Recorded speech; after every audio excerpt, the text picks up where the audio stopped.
and welcome to Focus on Parliament on Civic Space TV, brought to you by the Center for Constitutional Governance. I am Isaac Kwagala, your host. Initially passed in the year 2005, the government through Parliament is considering amendments to the UPDF Act, which principally, among other objects, seeks to reintroduce the trial of civilians before military courts. This despite a landmark decision of the Supreme Court that outlawed such trials, citing violations to the constitutional principles of justice, fairness, and equality before the law. On today's edition of Focus on Parliament, we examine the implications of this proposed legal measure on the country's governance and political landscapes. I am now joined by a panel of distinguished personalities whom I now have the honor and the pleasure to introduce to you, our esteemed viewers. Let me introduce them, starting from my immediate left is Professor Mwambutsya, Ndebesa, an eminent historian and a renowned political commentator. Professor, it's a pleasure to have you on the program. Say hello to the viewers. Thank you, and good morning to the viewers out there, and glad to be here once again to use this space to have a dialogue on issues of national significance and their implications to the country and to the society in Uganda. Many thanks indeed, Prof, for joining us. And of course, next to Professor is the veteran opposition national leader, the Honorable Salamu Musumba. It's a pleasure to have you, Honorable. Thank you very much. The title of veteran opposition really is quite interesting, but I'm glad to be here. Hello out there. I wish it was a good day and a good time for us to share the aspirations of our country following a constitution that was homemade. It is very, very, very upsetting and very absurd that we have nothing good to discuss about ourselves and about who we are. Whenever we come to this panel, we are dissecting failures upon failures, and the proposals we make to cure ourselves fall on deaf ears. Nevertheless, we'll keep talking. I'm glad to be here. Many thanks indeed, Honorable, for joining us. Now, our esteemed viewers, to provide some background and context to today's conversation, in the year 2016, Michael Kabaziguluka, the then Nakawa Member of Parliament, petitioned the Constitutional Court, challenging his trial before the General Court Martial, contending that as a civilian, he was not the subject of martial law. Fast forward in the year 2021, the Constitutional Court, in a majority decision, held that the trial of civilians before military courts was indeed unconstitutional, a decision that has been recently upheld by a unanimous verdict of the Supreme Court, which constitutes the current context of our discussion today. Honorable, I want to engage you first. You are at the intersection of the conversation going on, Yes. on account of your recent experience in Parliament as a legislator, Yes. but also as a national leader. Are you satisfied with the approach the Parliament has taken to the proposed piece of legislation, in a sense that it will satisfy the concerns which the Supreme Court raised? Let me just highlight some of the proposals which the Chief Justice recommended in his leading judgment. Number one, he recommended that there should be provision for the proper administrative structure of the General Court Martial, in a sense to provide for its impartiality and independence as a constitutional principle that accrues to all citizens. Number two, he said that the functions of the functions of the inferior courts to the General Court Martial, that is the disciplinary subordinate courts Yes. of the General Court Martial, that is the unit disciplinary committee and the other courts, should be limited in a sense that they should not impose custodial sentences onto the soldiers. Then further, he advised that there should be a proper mechanism to provide for the right of appeal from the military courts to the civil courts, owing to the principle that the soldiers also constitute the wider body of the citizenry in the country. Let us briefly highlight what the new law is proposing. Number one, they are proposing to have qualified members of the armed forces who have the requisite competencies and qualifications as lawyers to fill the superior positions as in the hierarchy of the General Court Martial. Number two, there is also the provision to have the General Court Martial in consultation with the Judicial Service Commission to appoint members to that body. But there are areas where we still have sharp and sustained differences. For example, the bill's text is largely ambiguous. It does not quite clearly define what constitutes military hardware, which is ordinarily the preserve and monopoly of the armed forces. Then there is also the element of under what exceptional circumstances does a civilian become the subject of martial law. So, Honorable, what is your assessment of this draft? The general principle of bringing out a law is to answer one question. What are you curing? What is the mischief? And that is not provided for in this amendment. What are they curing?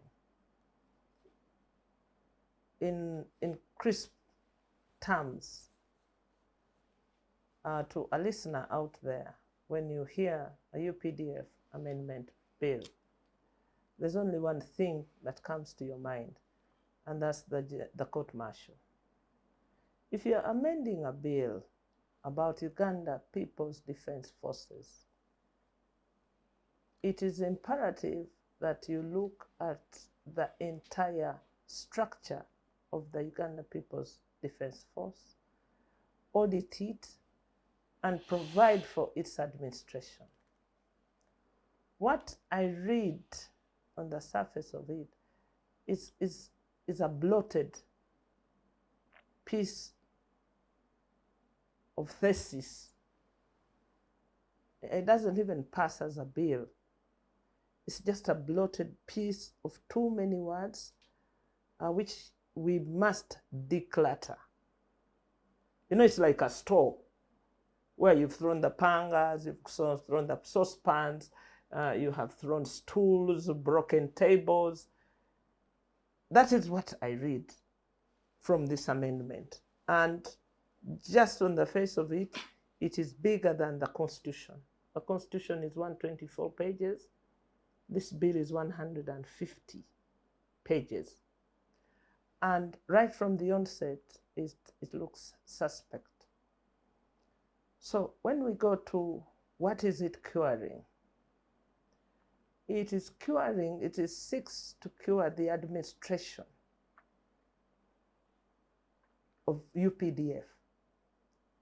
It seeks to provide clarity on the structuring of UPDF. But the overarching interest is to pull civilians into the realm of the court martial. That's the only thing they want. And that's the only thing that they have spent time on.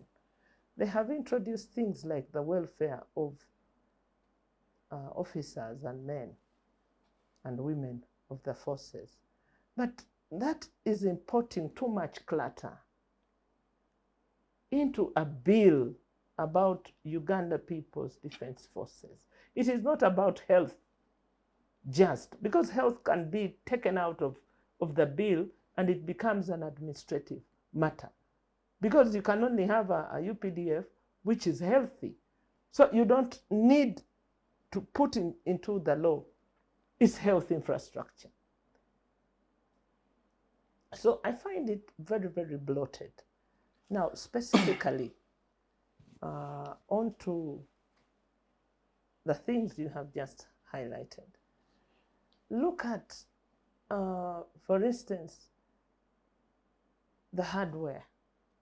How can any army expose itself on hardware that is the preserve of the army? How can you do that?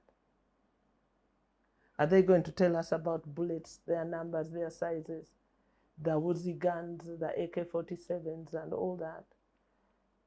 I believe it's very amateurish to include that into a law that governs a sovereign state and its military infrastructure and its military assets.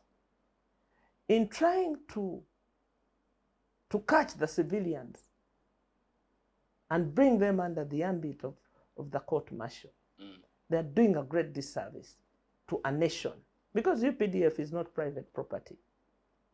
It is a national asset that belongs to us, that is supposed to defend us, Uganda people.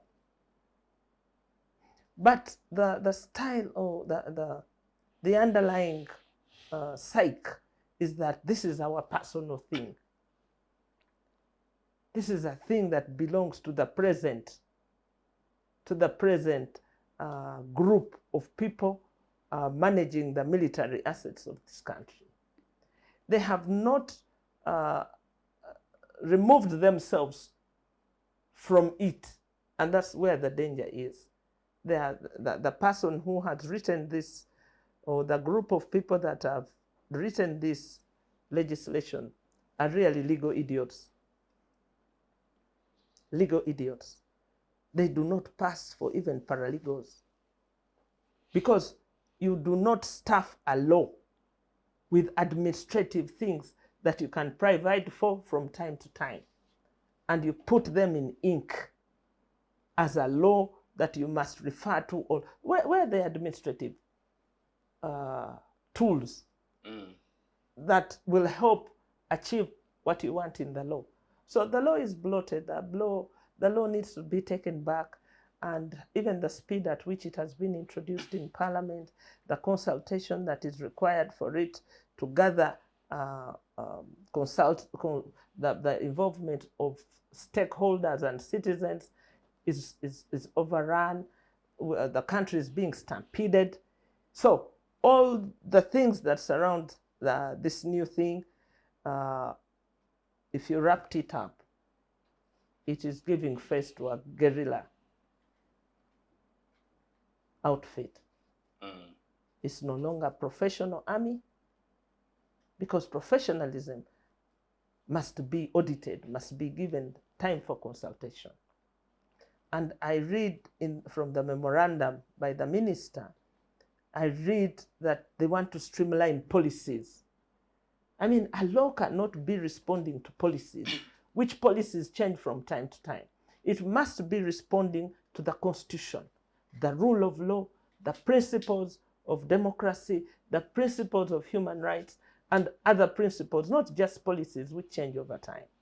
So they have also infected this law, which will fail the test of the Constitution, because they're saying that this thing that the commander-in-chief handed over to his son, the CDF, the one that they passed through the man from Kasese, Mbadi. Yeah, that now becomes legalized. It is given a legal face, which is getting from the other previous constitutional judgment, is an infection of the Constitution through the UPDF. Thank you, amendment. Honorable, for your perspective. Professor, scrutinizing the proposed piece of legislation, the UPDF Amendment Bill, do you get the sense that we have militarized the concept of justice in the country? And if so, how? Thank you for that question. And the colleague here and the viewers there, in my opinion, we should not take a lot of time on the letter of the law. You lawyers talk about the spirit and the letter of the law. We should concentrate on the spirit of the law. What is the spirit of this legislation? It's more so that an amendment concerning Court martial. the court martial or militarizing the justice system. The bill is wide, is long, as the Honorable has talked about. Ideally, it should be for streamlining the administration and management of UPDF so that it functions properly in the defense of the country. But now, it has now been politicized and brought in other aspects of law or articles that are going to make it very controversial, and that's very dangerous. That is very, very, very dangerous, because in most cases, even military coups take place because politics spill over into the military. And now politics is spilling over into the military. And So- the military is spilling over. No, in when the- it spills over into the politics, then we can have a disintegrated state. Yeah. That is the very big challenge. Because now the spirit of the law against the background is that after the Supreme Court had pronounced itself and said that civilians should not be tried in the military courts, I think the president made a statement to the effect that the Uganda does not belong to The judiciary. Judges. the judges. Before that, he had made statements like law, as far as he was concerned, is just like butter or margarine put on bread. The most important thing is the bread, not the margarine, not the law, not the prestige that you put on. In other words, the core of the thing is the politics. And now he has the bill is smuggling politics into the military, and yet the military is supposed to be non-partisan. But now it is becoming partisan. So, in my opinion, when you look at the judgment of the Supreme Court, they were insisting that the court martial should not, or any court indeed, should be impartial, should not be partial, and should be independent. Now, these provisions they are putting in do not make the court martial independent, because it is presided over by members who are in the executive, not the judiciary. Because even if those people presiding over the court martial would have legal qualifications, they are still members of the executive, because they will be serving officers in UPDF, and the military is part of the executive. So there is no separation of powers. And these officers will be appointed by the high command, or whatever the case may be, by the executive, by the politicians, and they will be subject to the command of the appointing authorities. Never mind about saying that they will be independent. They cannot be independent. Police itself is somehow supposed to be an institution in a certain respects, which is supposed to operate independently in certain respects. But recently, actually not even recently, yesterday but one, the president ordered that the police should not grant, he said bail, but I think he meant Bond. bond. And the media also presented that as bail. But anyway, he did say, the president said, that as far as I'm concerned, even the police is under me, so I can direct them. Now, what about the army, where he is the commander-in-chief? It is directly under him, and he will dictate. And so, the significance, the spirit of the law that is being introduced in this bill amendment is the control of politics, is control politicians so that there is no organized dissent and there is no dissent by the politicians. It is militarizing the politics in such a manner that you control the population, you control the politicians, you control political parties. Let's give it a wider interpretation and background. Even the court martial that was pre-existing that the Supreme Court had quashed. The argument, the logic, the reason, the justification that was given was that we want to make sure that we control people who are armed so that they don't cause chaos in the country, and therefore that is why people who ordinarily associate themselves with military hardware, including the stores, which includes shoes, whether they are black or whatever, whether they are berets or they are capes or they are shirts or whatever, that also to curb down like cattle rustling. I don't know why they have even put it there as cattle rustling. What about goat rustling?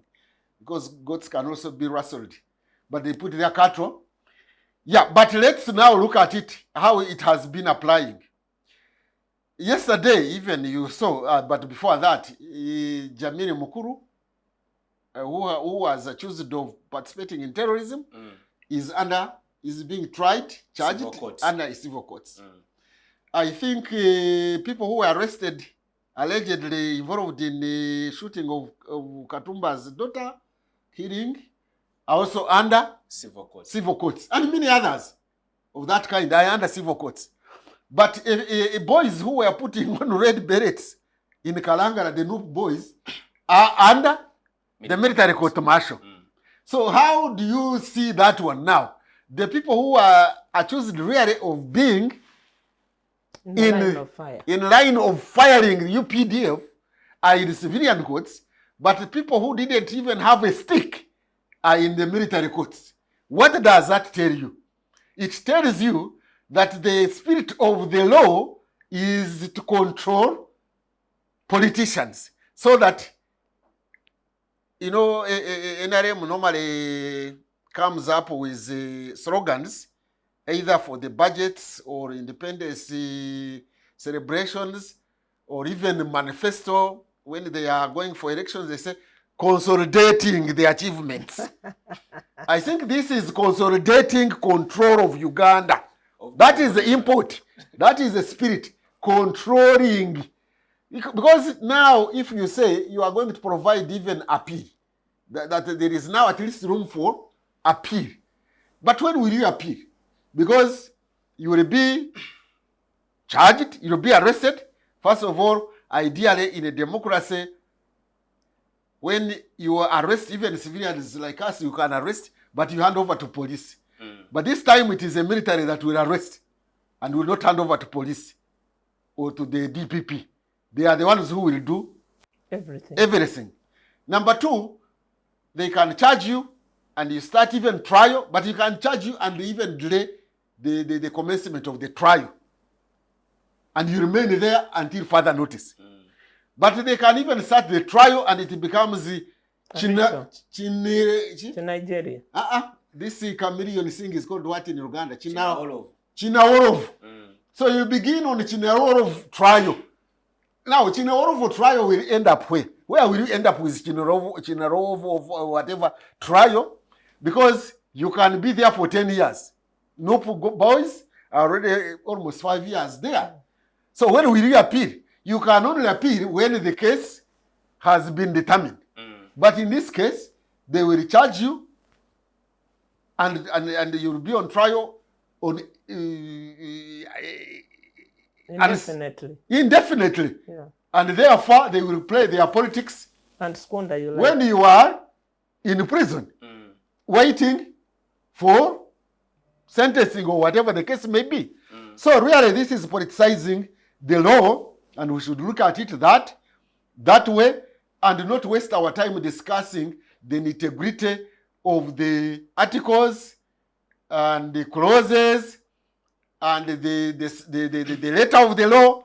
We should debate the spirit of the law and see its significance for this country. Even if the president who actually prompted it to be there, because this amendment, it was him who actually prompted it to be there. It was not the Minister of Defense.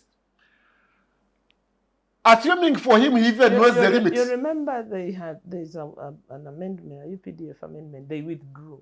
Oh, yes. So we need to look at the one that was withdrawn. The one that was withdrawn. And be able to track the mother law, the amendment that has been withdrawn, and what has been presented now. Just some information, if Yes. I may volunteer. It had aspects regarding the entrenchment and consolidation of the Special Forces Command as an element or a branch of the armed forces. So they withdrew it, and in light of the Supreme Court decision that annulled the functions of the court-martial, there was a view that there should be a consolidation of all the aspects and bring it forward as one consolidated bill. That's the current bill. So that aspect is still there. Yes. Yeah, but what I am still pointing out is that the spirit of the law must be scrutinized clearly, debated clearly, regardless of what will transpire in Parliament.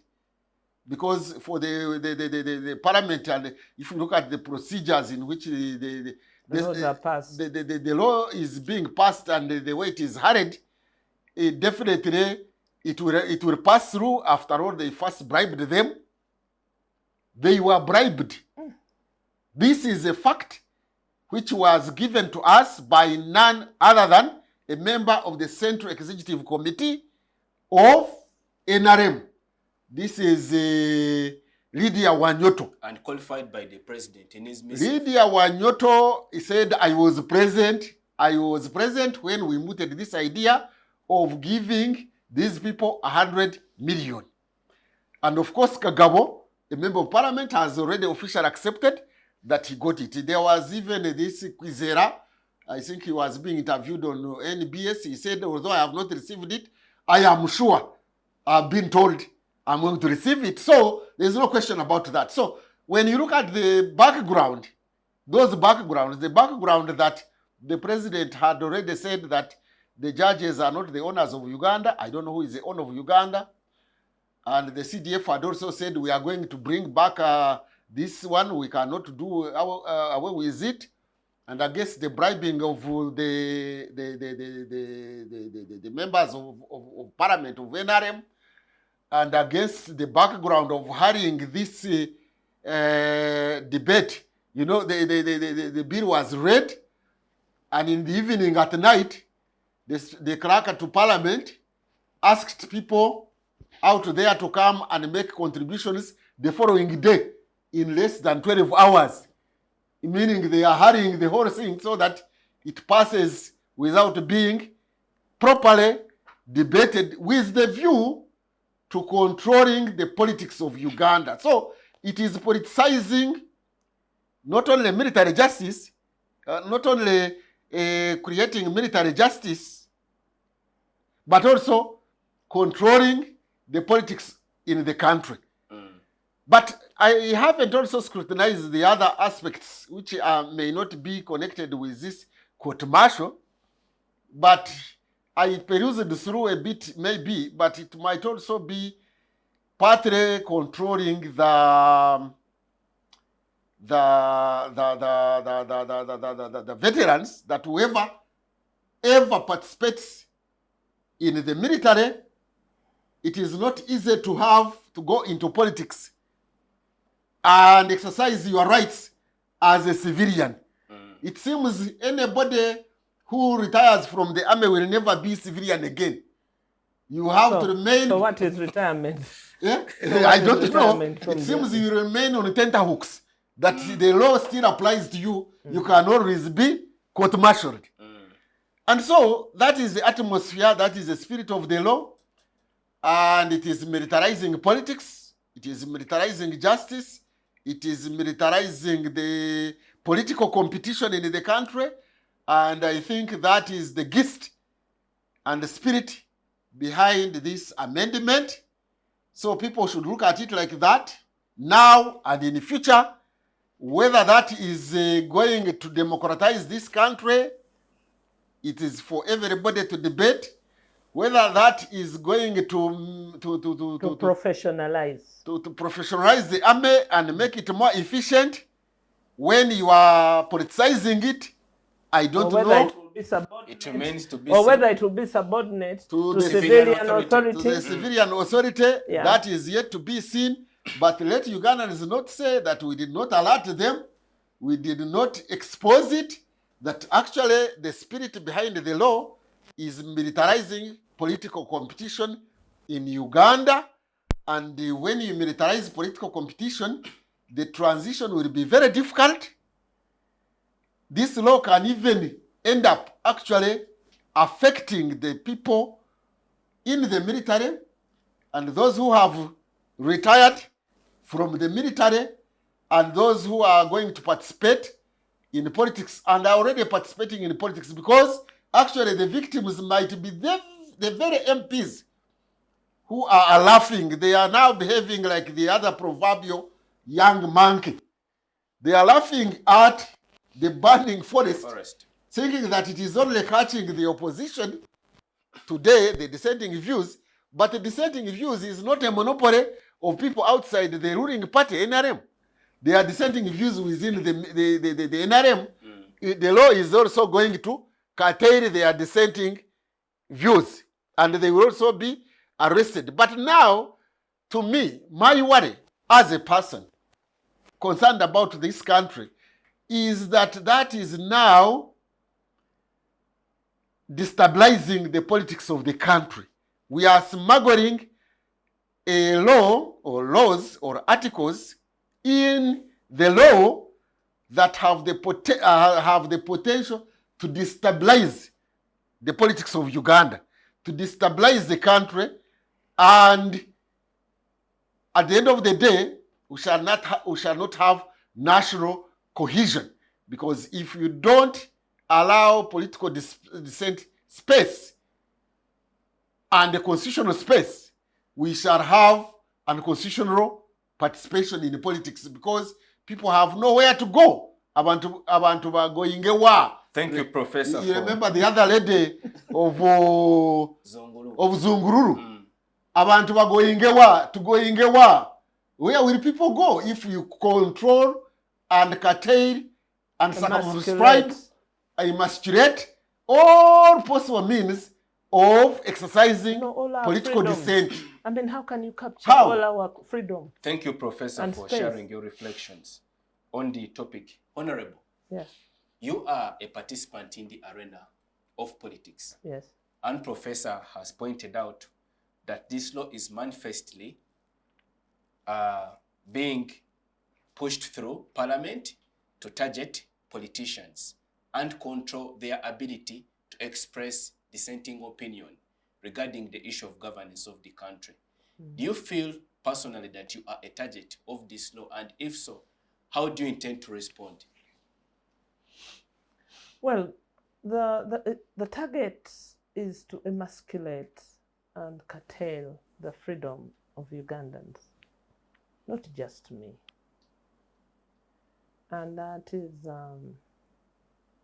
an early warning sign of the disintegration of the nation. It is really sad for some of us that have lived quite long to have a repeat of what the 1995 Constitution was supposed to cure.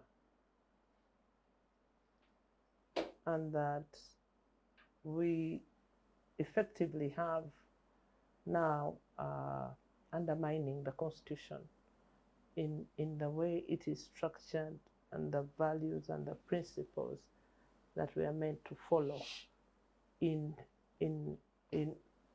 all the laws that we make. In the preamble of the Constitution,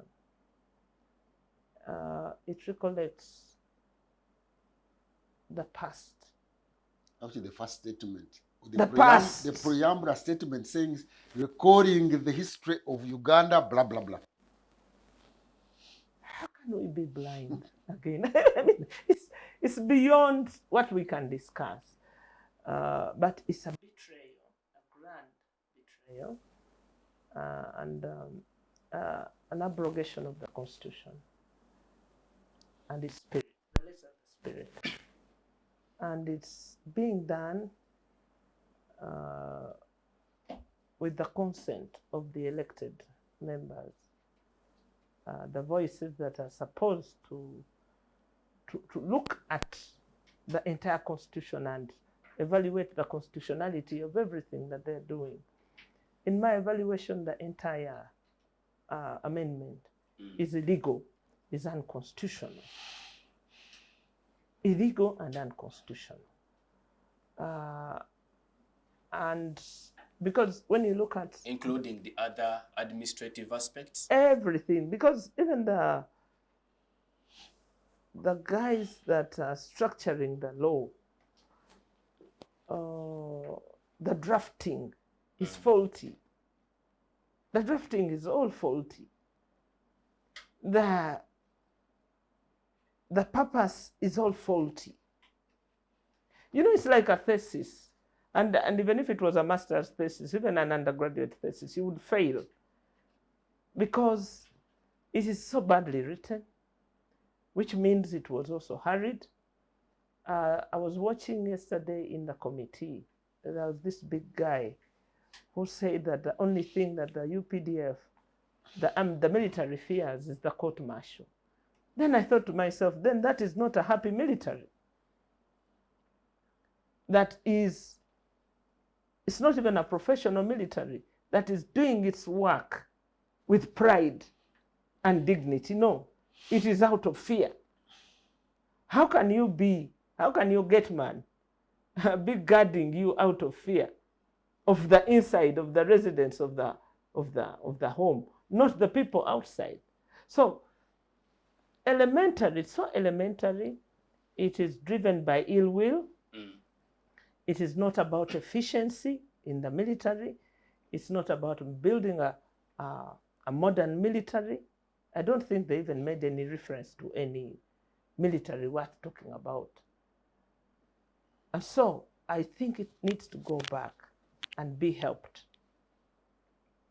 Because a good law is good for the military.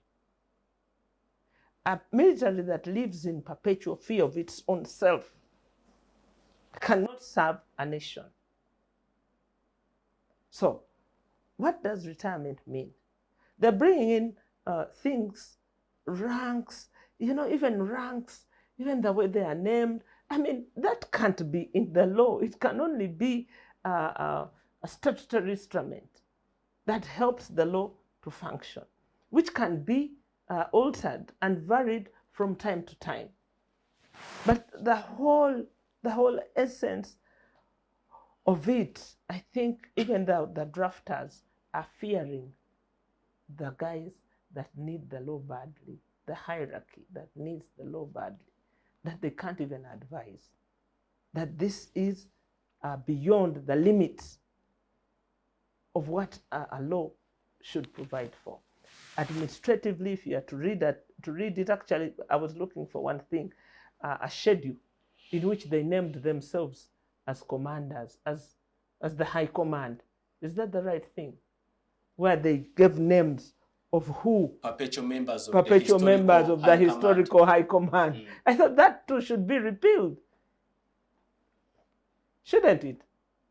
Because over modern times, they should not write names of a retired history into the UPDF. Come to talk about it. Yes. Currently, the chairman of the High Command is in the person of President Museveni. Yes. Supposing there was another president who is the commanding chief. Yes. Does it mean President Museveni would be above the commanding chief? So in the That is the preamble, in the practical preamble, implication. in the Because that's what it preamble, means. where they That is say it. that Chairman over of the High time, Command will be that over time things have changed. That historical high command too has changed.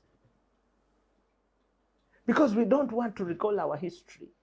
This history, we are tired of it, the one of the historical high command. Like they are tired of the different aspects that they are mending. Likewise, you would want to know the veteran structure, the veteran board. It was supposed to be a time-limited board. When I was chair of Presidential and Foreign Affairs, it fell under me, the veteran board. But Salamu Musumba, let's even define the veterans. Who are the veterans now? They are not there. Those who left Idi Amin's army, they are still alive. Actually, before Idi Amin, Yes. my father is a veteran. Yes. Uganda Army. He was in the Second World War. In 1941, he joined, he was in Mombasa. King Rifles. He's still alive. Is he a veteran? No, he was a rifle. What? He's African Rifles. But he's a veteran. He was Yes. a rifle, yes. The rifles were retired. Expired. No, even these ones are retired. Once you are retired in the army, you are a veteran. So, who are the veterans? Those of Idi Amin, of Uganda Army? What about Uganda National Liberation Army? They are also veterans. Who is now a veteran? Because now this definition of a veteran is going too far. I just wanted to make It's not an updated concept. They are holding on to certain things of the past that are moribund, and in rebranding them and not finding a suitable place for them. Because if it was a veteran, it was a time-specific event that was being fixed. They're now all dead and done. Is that also an inherited title within the military? A veteran like your veteran father? And do you know they can be abused? They have been abused in the history of Uganda because of the commotion. In 1964-65, there was tension between Milton Obote and Kabaka Mutesa. Yeah. And Kabaka Mutesa enlisted the then veterans of the King's African Rifles to go, and he resettled them in Chibari, in the Lost Counties. And that caused the commotion because Obote got jittery about the referendum that was about to happen. No, got jittery about Kabaka Mutesa now recruiting the veterans to participate in another otherwise political process, which was a political referendum. And so it brought tension within the army, and the Prime Minister saw to that now the Kabaka was going to use force into the military. You know, we have to record this history. You almost said we shouldn't record history, but I think you are referring to these ones. We should record the history. Let me bring in this history also of abusing the military. You know, there was a special army or a special force under Kenadoko. It has a bad history in the history of Uganda that it was being abused by UPC and Obote in the late 1960s to curtail the freedoms of politicians. And it partly led to the coup in 1971 because Idi Amin really complained about the Akenadok group. Infection. Within the military. Yes. Now, Idi Amin also used those special forces, the Aditoweris and whatever, to actually curtail. There was no freedoms even, but to identify even people to kill in Uganda. Now, that special force of Idi Amin also has a very, very, very bad history. In fact, some people who were in it, who were sober enough, like the late Shakasari, had to leave it because he was in that army. He had to leave it because it had that kind of unstated mission to control the population. So I hope, I pray that the special forces we are creating is also not abused, but there are signs that it can be abused because the minister responsible for internal affairs, Kahindo Tafire, And the Minister of State for Internal Affairs, General Muhoozi, the other Muhoozi, not Kainerugaba, complained even in Parliament to say, who are these people who are hooded and are deployed to beat people in Kawempe North elections? They were also lamenting and wondering, and it was kind of known that it was JAT and the SFC, I don't know.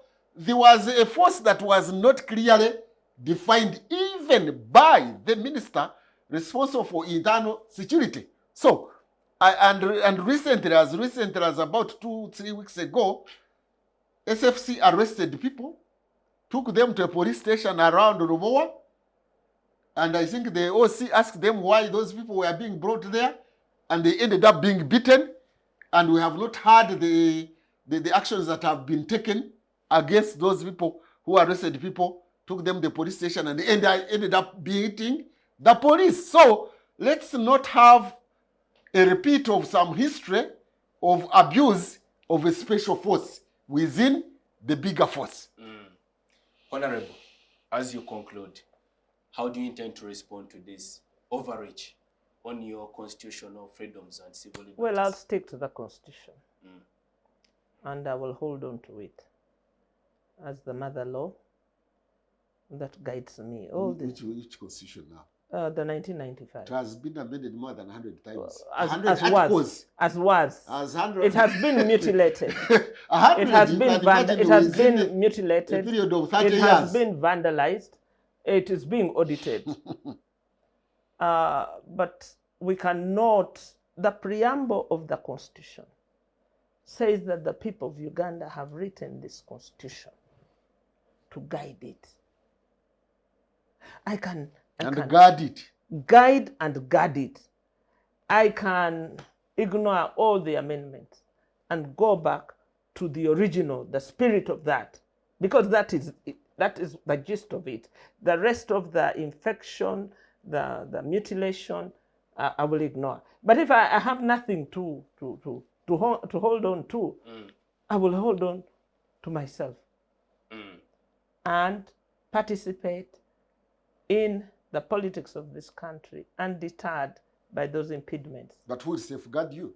Because I will safeguard myself. You as a citizen, and politics and human rights are supposed to be safeguarded by institutions like the police. Yeah. The police OC was beaten the other day. It's supposed to be safeguarded by Parliament. Parliament were called what? Clowns. Buffoons or clowns or ridicula.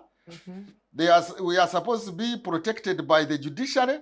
Now the law has been brought in to quash what the judiciary determined. The chairperson of the electoral of the Human Rights Commission, because the Human Rights Commission is supposed to safeguard the human rights and interests of Ugandans. I am told the latest tweet by Muhoozi Kainerugaba was warning the chairperson of the Human Rights Commission never ever to tamper with and apologize. And to apologize.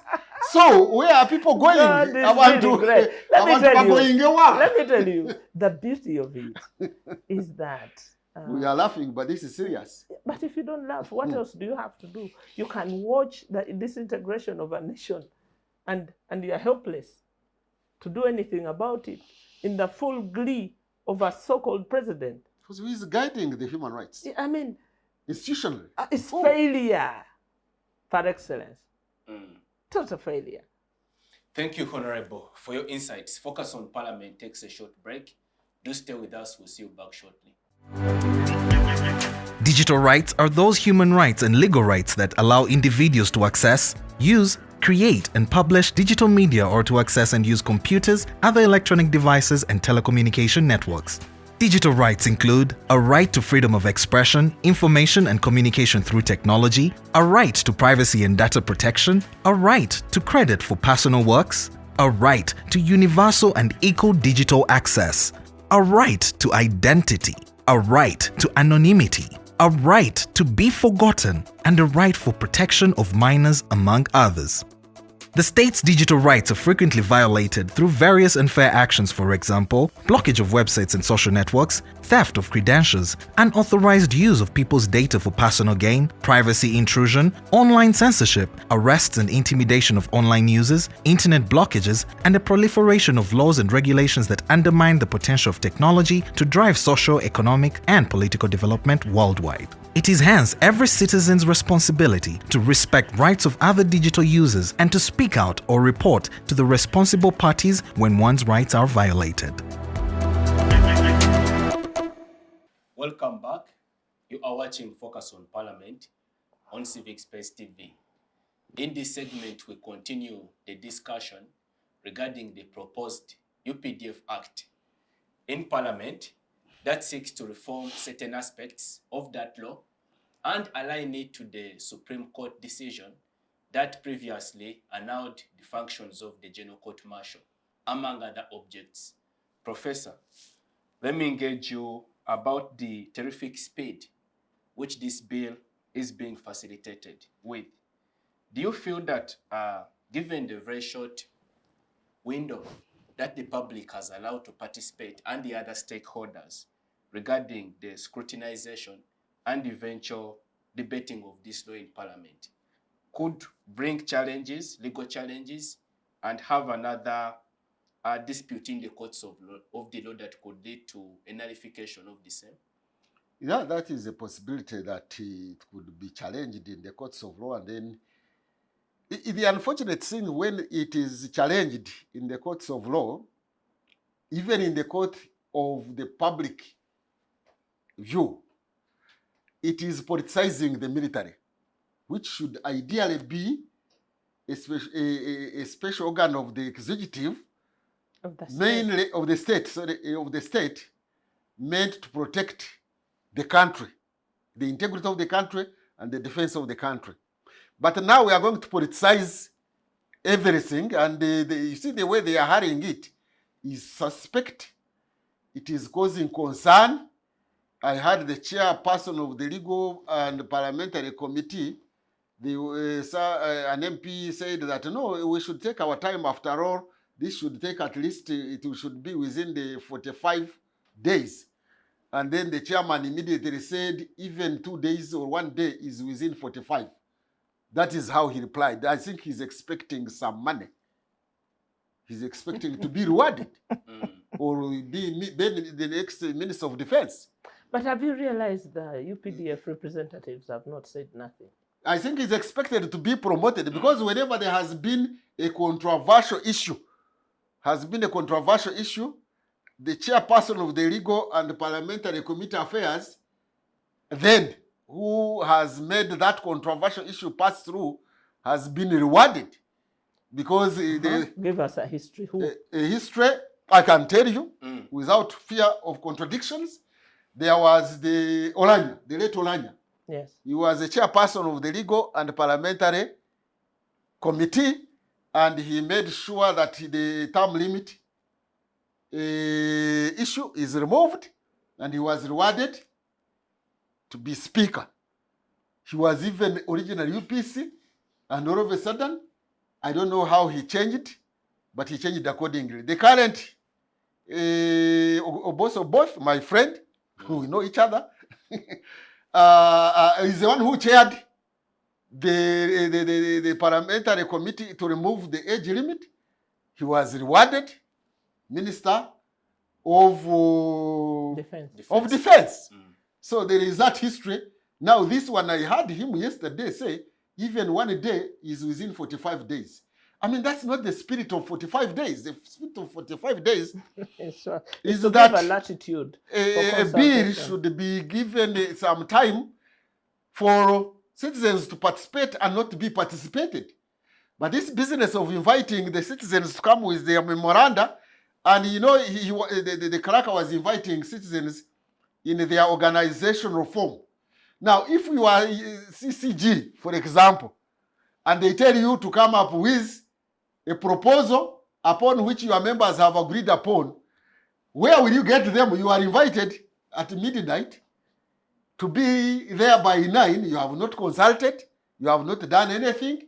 And the thing was put there. So they wanted maybe some individuals to hurry there, or they want some individuals to hurry there and be but participated.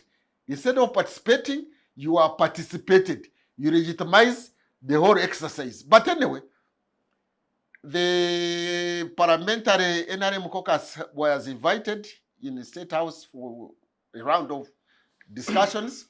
They agreed to pass this bill, and you can see the way the speaker is hurrying it, and the chairperson of the Legal and Parliamentary Commission just says this bill that is likely to have and shape the politics of Uganda, that we can even discuss it in one day and pass it.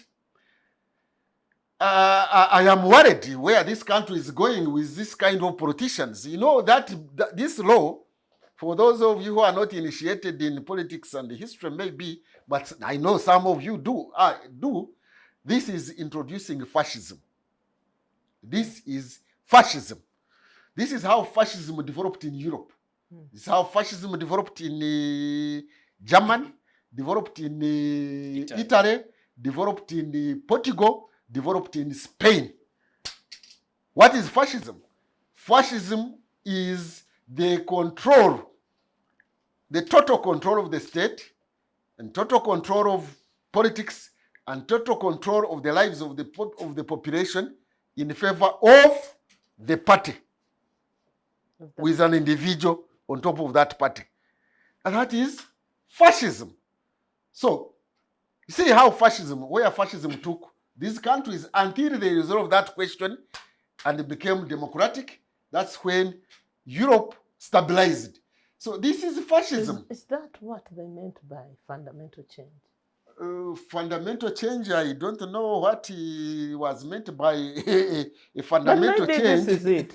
Because that was the subtext. Maybe it was a subtext. I don't know, but surely controlling all aspects of life. You see, this is meant to control even those who have retired. It is meant to control civilians. It is Even their families. Even their families. Controlling even members of the force, because they will be under that threat. Otherwise, I fail to get the logic of saying that in order to bring stability to the country, you must appear before a military court. Then why are there civilian courts? Are they for chicken thieves only? And they for also trying cases like those who get involved in violence? I want to advise the politicians, not only President Museveni, all the politicians in the political class, that we need to realize that hard power alone, or mainly, is not the panacea, is not the solution to political challenges. We are living in an age of soft power, not hard power. Now, soft power, incidentally, by the way, the inventor of the concept soft power, Joseph Nye, died, I think, last week or something like that. He was at one time by the Magari University in 1965. People don't know. Joseph Nye. Soft power, attracting people to yourself rather than using force, is a solution. The carrot and stick thing. Is a solution. It's not just using, because instrumentalizing law to control society is using coercion. That's coercion. That's hard power. Instrumentalizing the law for political ends. This is exactly what is happening. Like the illustration I gave you. Boys who were caught, who were arrested, putting on a red beret, were paraded before a military court-martial, trial on end, and yet people who have guns, who used guns, or who at least were charged that they were using guns, and actually more than guns, missiles, are under the civilian courts. So is there something like when you are involved in violence, you can't be tried in a civilian court? Now this extending unlimited, ambiguous extension of military court-martial powers and authority to anybody. Cattle rustling the following day. I don't know whether they will amend it and put goat rustling. I don't know whether Chicken thieves. I don't know whether when people start PDM thieves. Start Yoga thieves. even yoga thieves. I don't know whether it will extend to those who will steal oil. Now that we are going to mine oil, those who may attack the pipelines. I mean, there are very many elements in society who can cause insecurity in the country, and they don't have to be tried in military courts. They don't have to be coerced. We don't have to use hard power. We can use soft power through the civilian courts. Civilian courts have tried people before who are violent, and they can continue to do that. That this business of taking people in military court martials, and I want to disabuse anybody who is discussing this question of the question that they have put up appeals court. That is irrelevant. Because they will take you to the court martial, they will charge you. Before you are tried, even by the way, you can be on remand for I don't know what period of time. Then when they start trying you, you'll be tried until you die there. Because that's how people abuse the courts of law. That's how fascism. I want to ask anybody who can try to read and understand issues to Google fascism. What is fascism? And this is going to be primitive fascism. So instrumentalizing the law, this time the martial law, to control society so that you control dissenting voices. Let me tell you some people who are in danger. I hope they know. The media. The media are going to be targeted. How? They have said if you abet, there is that terminology of abating. So, if, for example, you make a statement or you write something as a member of the media, they will say you are abetting a military coup. Court-martialed. Because you made a statement about the military. If you talk about the military, if you comment about a military officer misbehaving, they will say you are now instigating. Professor, is this meant to take the military outside the realm of citizenship, the realm of society? Is this the purpose of a military? But the law says, the constitution says that the military will be subordinate to civilian authority. Now they're taking it out. Or reversing. It was in practice. It was anyway. I don't know whether the UPDF and formerly NRA has ever been under civilian rule. It has never been part of civilians, or it has also civilian control. It has never been under civilian control. And I don't know even this business of military hardware. No. The uniforms and all that. Shoes. There are very many people who also, including our president, who has retired. He's now supposed to be a civilian, but he puts on military clothes. Is he going also to be arrested? He puts on military clothes. And branches guns. Every other day, and he carries a gun. Is he also going to be arrested? What about RDCs? I've seen RDCs putting on the fatigues. Yes. I have seen very many people who put on those fatigues. They are also going to be affected. You see, when you enact a law in the circumstances in which you are the one in power, you don't know the implications, the impact it will have even after you have left. Because the current crop of people who are in power are the ones going to be arrested, because some of them may have bought shoes similar to those of the military. I'm told you are not supposed to put on, is it black shoes? I'm putting on black shoes. So, I hope I'm not going to be already under the purview under the purview of the court martial. There are some people who put on camouflage shirts. Even this one, my jacket here looks like the military. For your information, Yes. now Kaunda suits, suits. part of the Yes, military. they have been classified as military stores. Kaunda suits. Yes. And I normally put on Kaunda suits, so I am a candidate. Effectively, you've been banned. No, you know, law can be abused. Law can be abused to promote fascism. And I pray and ask fellow citizens, fellow Ugandans, whether in the military, whether in the government, whether in the media, whether in civil society, whether in the political class, whether in the cultural class, to be aware, to beware of abuse of law to promote fascism. And we don't want to have fascism in the 21st century in Uganda. And you know, in Africa, where we haven't even created a nation state, when fascism grows, it will even be primitive fascism, and it can lead to genocide. Thank you, Professor, for sharing your viewpoints. Honorable, in light of Article 92 of the Constitution that expressly forbids Parliament against legislating in a manner that seeks to vary or circumvent a decision of the court, in this case, the apex court of the land, the Supreme Court, what do you think is the fate of this Parliament? Are they conspiring as the political elite against the people? When they received their 100 million, That sealed it. the wording was, just give us money for us, we will do what Chiriowa Chiwanuka says. They will not even digest it. They won't even listen.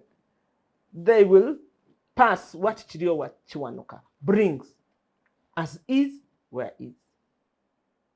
That was the declaration they made. So,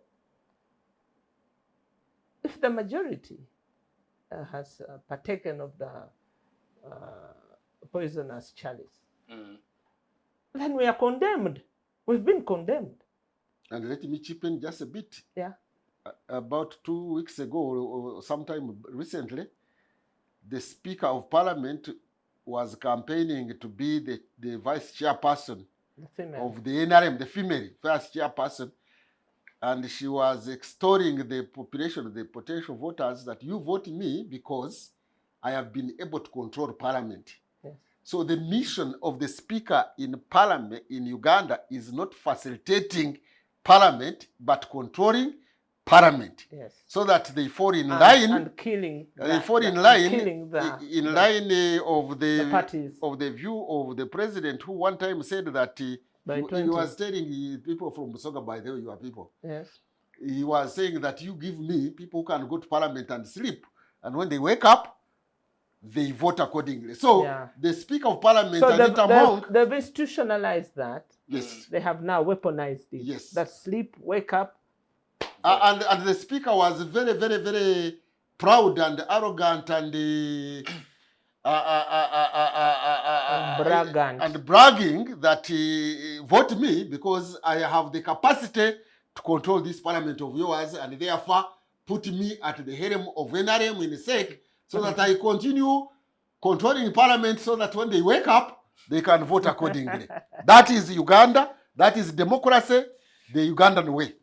Honorable, about the condemnation, yes. Yeah, we've been condemned. But the biggest worry is that this law is timely because it seeks to control the old army.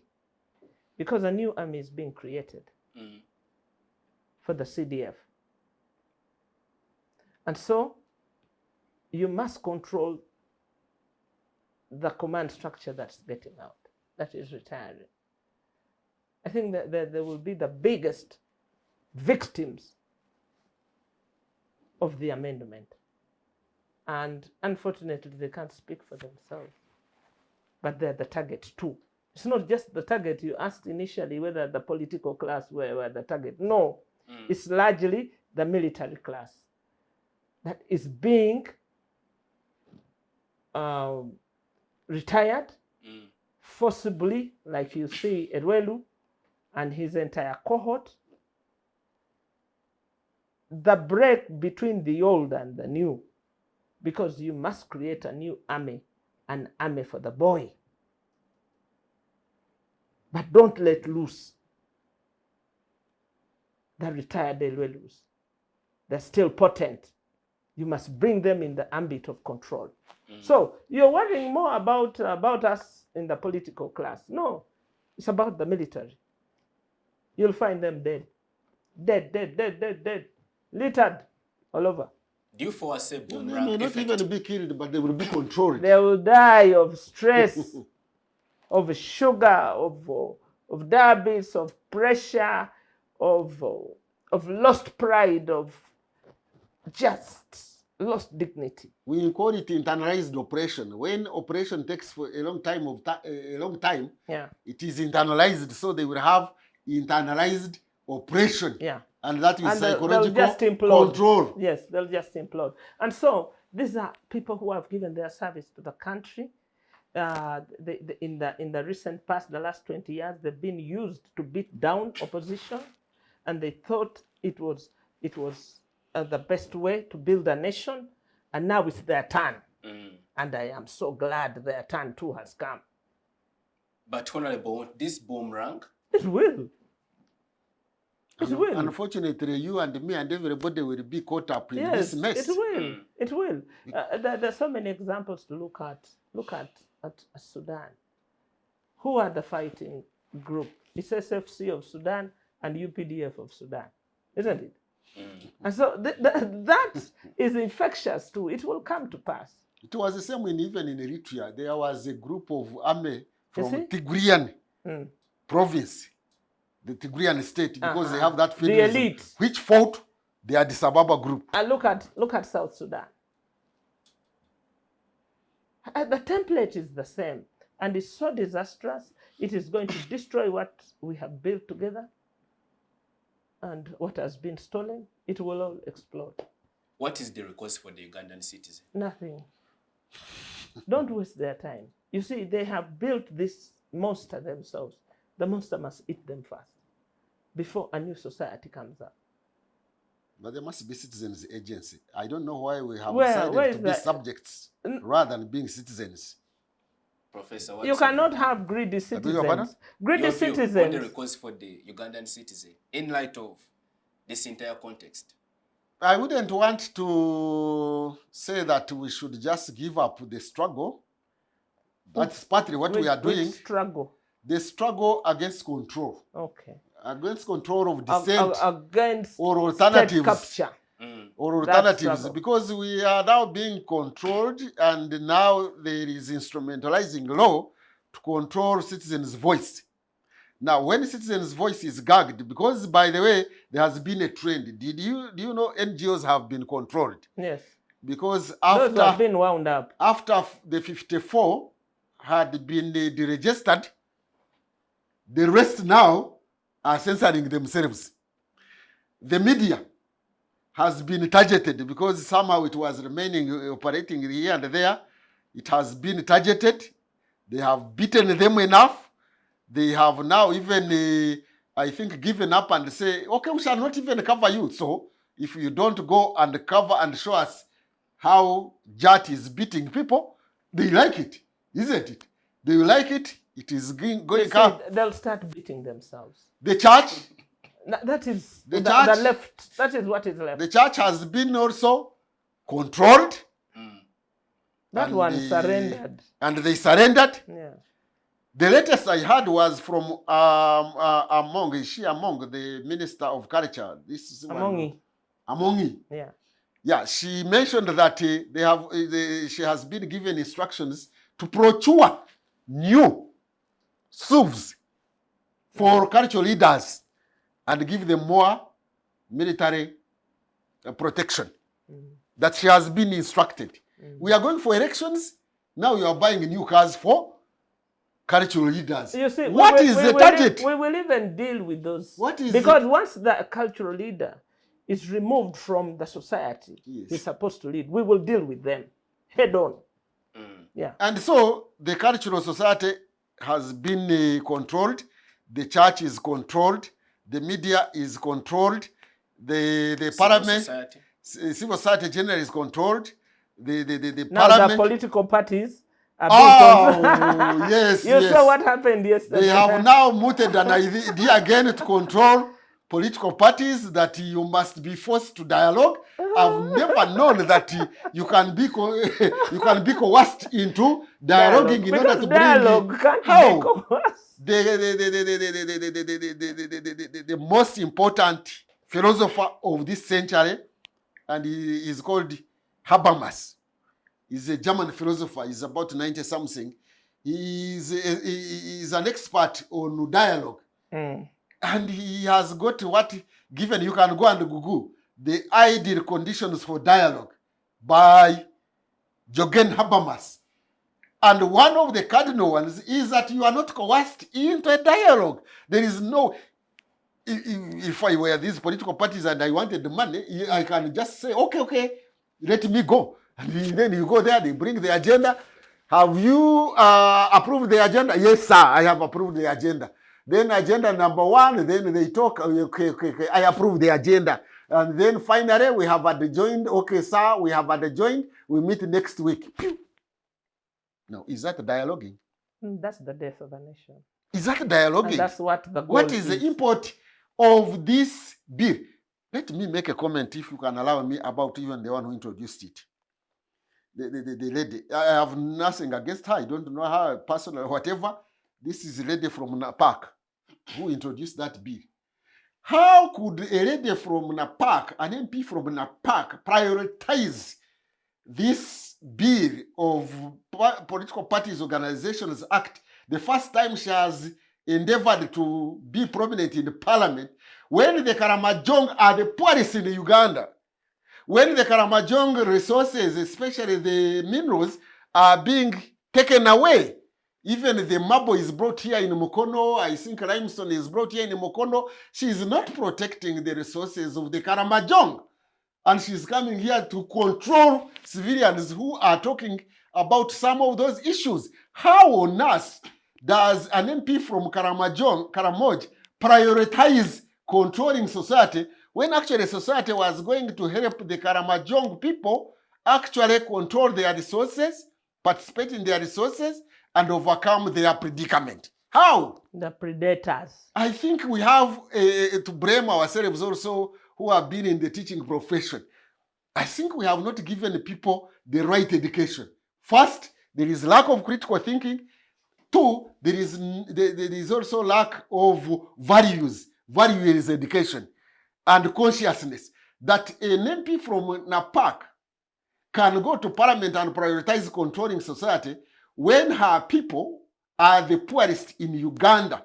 60% multidimensional poverty of Karamoja is looming upon the Karamojong. The Karamojong are the ones who have suffered under this law, and she prioritizes controlling the opposition, controlling the voices of dissent, instead of bringing a bill in parliament to make sure that, in Uganda, and I agree with President Museveni on this, that our resources, our raw materials, should be processed here so that we can get jobs for our people, among other things, isn't it?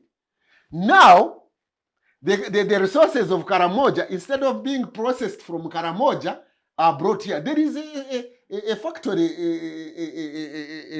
a cement factory here now. Cementers. Kampala cement. Yeah, Kampala cement. Not Karamoja cement. Not Karamoja cement, not Karamoja cement. There is also marble. There is even Simba cement. All those raw materials are from Karamoja. Only from Karamoja, NAPAC. Really, was that your priority? When your resources are being taken away, before you know it, lady from Karamoja and MPs from Karamoja, that land is going away. It's going to be grabbed.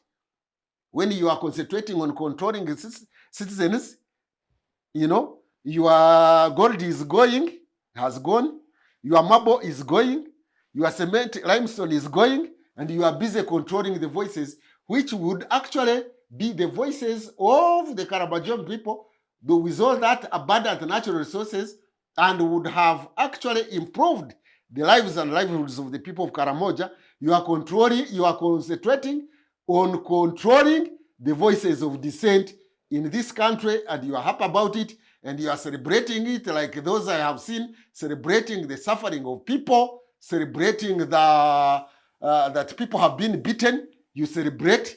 That somebody is being beaten and is crying, you celebrate.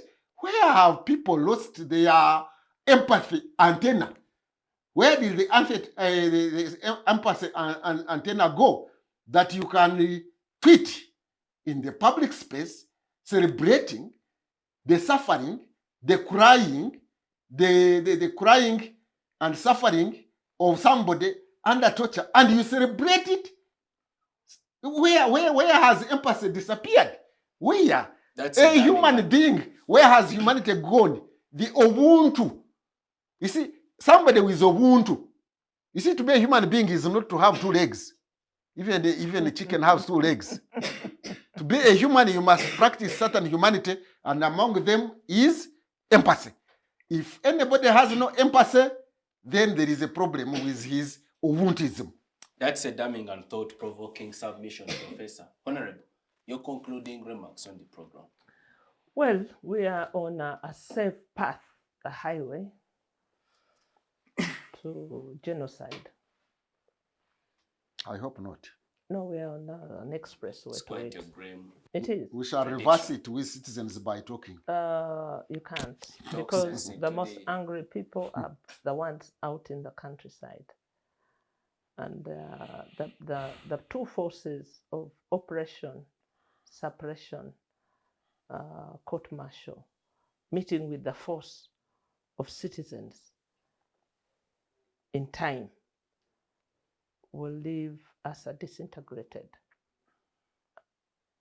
geographical location.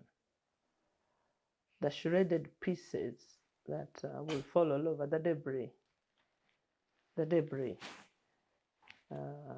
out of all this will not be able to be pieced together again. And so the time bomb is ticking, and the actors know it. There's no good news. No. And the way the parliament has betrayed the country, none of them deserves to be returned to office, none, because they are a threat to national security. They are a threat to the nation. Or they are also a victim of circumstances. No, they are not victims. If they are a victim, then they are happy victims. They are the happy victims of the Yeah, they situation. accepted to be labeled clowns. And the same clowns are going to pass and confirm that they are truly clowns by passing the amendment without even any discussion, without any value. And so we've been reduced to watching Uganda on the screen. We are not participants. If the screen will be there. So whatever happens Could be taken away. when the screen is crashed, we will have ourselves to blame. Honorable, you're not being a prophet of doom by your assertion. If that is what it takes to describe, But all prophets were that to paint a picture for you, They deaf and dumb prophesied that there would be and calamity, blind. and the Jews refused to listen, and they were taken into exile in Babylon until sense got into their heads and they came back. Yes, we are going into exile. We are going into internally displaced camps. We are going into jails. It's not a happy Uganda that we have created for ourselves. And so we are duty bound to reverse the situation. Not It is our consolidate. duty. Not consolidate, to reverse it. We must reverse it. Or else there's no news except bad news. Thank you, Honorable, for your participation on the program. That's a clarion call to all the citizenry out there. The final responsibility falls on us. Professor, concluding remarks. My concluding remarks is that we are living in the 21st century, and therefore increasingly we should use less and less of hard power, and we use soft power. That is my advice to government. And two is that gagging and controlling citizens' voices and citizens' spaces for organizing and voicing is recipe for danger in the sense that it will bottle up people's anger and rage. And when it blows out, we do not know the contours it may take, because this whole notion of instrumentalizing law to control dissent, instrumentalizing law to disenfranchise the opposition, instrumentalizing law to curtail the freedoms of the citizens is not a panacea for problems of Uganda, because I agree with President Museveni. He has been complaining about identity politics every day, and he started complaining about it, calling it sectarianism in the past. There was even a law against sectarianism, but it seems we are continuing on that path of sectarianism and what we can now call identity politics. I am a student, I am a graduate of St. Peter's College, Tororo. When I was there, I did not know that there was a difference between the Iteso and the Japadora. I'm coming to know it now. The whole of Buked, by then when we were there, I don't know how many tribes in one district, and they were not complaining against each other. You see what is happening. You go to Gwenzori and see how many people are going away. You come to Buganda here, you have got the Banyara, you have got the Bamori, you have got the Basese, you have got these people of Nakasongora who? Kochi. You have got Kochi, they are going away. You look at the districts, every day people are asking for district because they don't want to live together. Every day people are asking for a city because they don't want to live together. Every day people are asking for a new kingdom because they don't want to live together. Every day people are asking for a new diocese. Even the Archbishop of Uganda is in trouble. Every tribe is asking for a diocese because people don't want to live together. Where are we going? Where are we going? One of the challenges is because the political space where people can voice their dissent is narrowing and shrinking every other day. So people have now retreated to ethnic groups which are not under safety, which is not safety. Which is not safe at all. Yeah. They are retreating to ethnicity. They are retreating to each ethnic group having a diocese, having a traditional institution, having a district, having a city, having a university, having a pajero, I don't know what. Really. And we are not concentrating on that. We are concentrating on instrumentalizing law to gag dissent, to gag opposition, to gag opposing views. It's very unfortunate. I hope that there are people there who listen to reason and wisdom and can reverse this trend. Thank you, Professor, for sharing your insights with us on today's edition of Focus on Parliament. Many thanks to our esteemed viewers for your time and for watching. Much appreciation to the production unit for keeping us live on air. Our esteemed viewers, please do engage us on our various social media platforms. We are on Facebook, we are on X, we are on Instagram. You can also watch this program on our YouTube channel and subscribe. We'll see you next time. Be blessed.